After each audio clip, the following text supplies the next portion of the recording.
Principles of Systematics, Module 106, Identification of Family Lycosidae.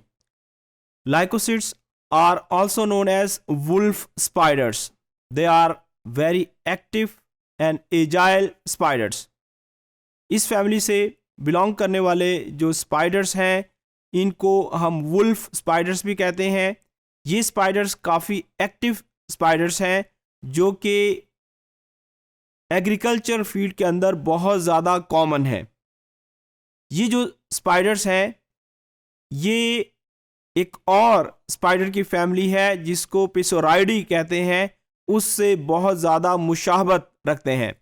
लेकिन इन दोनों families के स्पाइडर्स को हम आसानी से आइडेंटिफाई कर सकते हैं क्योंकि फैमिली लाइकोसिडी के जो स्पाइडर्स हैं they carry their egg sacs on their abdomen, यानी ये अपनी जो एग सैक है उसको कैरी करते हैं.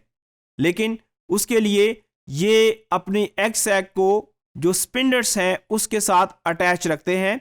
लेकिन जो फैमिली पेसोराइडी है इसके जो मेंबर्स हैं ये एग सैक को कैरी करने के लिए अपने चैलिसरा और पेडिपेल्प का इस्तेमाल करते हैं. तो दोनों फैमिलीज के अंदर ये बेसिक डिफरेंस है जिसकी बेस के ऊपर इन दोनों फैमिलीज के मेंबर्स को आसानी से पहचाना जा सकता है. इसी तरीके से अगर हम इन दोनों फैमिलीज के मेंबर्स की आइज को गौर से देखें तो फैमिली लाइकोसिडी की जो आइज हैं वो अनइक्वल हैं और इनकी दो जो आंखें हैं वो काफ़ी बड़ी होती हैं. लेकिन फैमिली पेसोराइडी के जो मेंबर्स हैं इनके अंदर ख़ास तौर पर जो पोस्टीरियर आइज हैं उनका साइज तकरीबन एक जैसा होता है. उसके अलावा अगर फैमिली लाइकोसिडी के हम मेंबर्स के साइज के हिसाब से इनको देखें तो इनके साइज के अंदर बहुत ज़्यादा वेरिएबिलिटी मौजूद है. इनका साइज 10 से 35 मिलीमीटर तक हो सकता है. ज़्यादातर जो अरेक्निड्स हैं इनका जो विजन है ये बहुत ज़्यादा अच्छा नहीं होता. लेकिन कुछ स्पाइडर फैमिलीज ऐसी हैं, कुछ अरेक्निड्स ऐसे हैं जिनकी आइज बहुत ज़्यादा एडवांस हैं और इनका जो विजन है बहुत अच्छा होता है.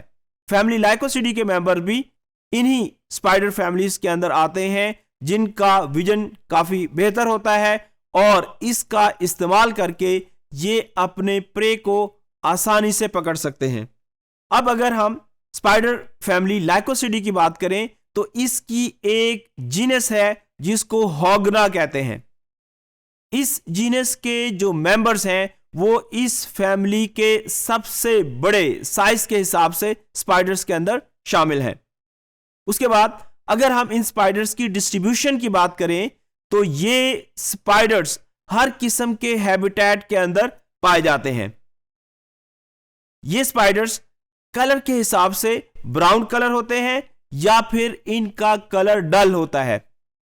अगर सॉइल पर ये स्पाइडर्स मौजूद हो तो it is very difficult to recognise a spiders on the ground क्योंकि इनका जो कलर है वो सॉइल के कलर से बहुत ज्यादा मैच कर रहा होता है. अब जब एक कलेक्टर स्पाइडर्स को कलेक्ट करने जाता है फील्ड के अंदर, क्योंकि इनका जो कलर है वो सॉइल के कलर से बहुत ज्यादा मुशाबहत रखता है, इस वजह से उसको काफी मुश्किल पेश आती है. लेकिन जब सॉइल को वाइब्रेट किया जाए, वाइब्रेशन के नतीजे में स्पाइडर्स डिस्टर्ब होते हैं और ये क्रिविसेस के अंदर या जिस जगह पर ये छुपे होते हैं वहां से मूव करके दूसरी जगह पे जाते हैं जिसकी वजह से इनको देखा जा सकता है. तो कलेक्टर्स जो है वो वाइब्रेशंस पैदा करते हैं और इन वाइब्रेशंस की बेस के ऊपर ये इनको कलेक्ट करते हैं.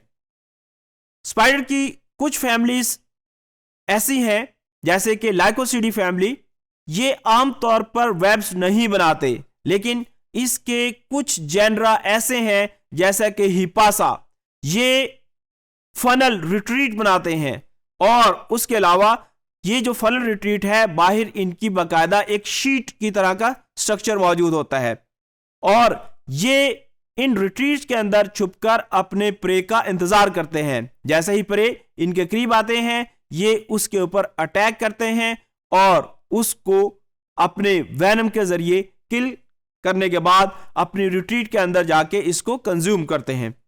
उसके अलावा ये हिपासा जेनरा के जो स्पाइडर्स हैं, इनके वेब्स को आसानी से सर्दियों के अंदर देखा जा सकता है, खासतौर पर मॉर्निंग के अंदर जब हम ट्रेवल कर रहे हों, क्योंकि शबनम के कतरों की वजह से ये काफी वाज़ेह हो जाते हैं।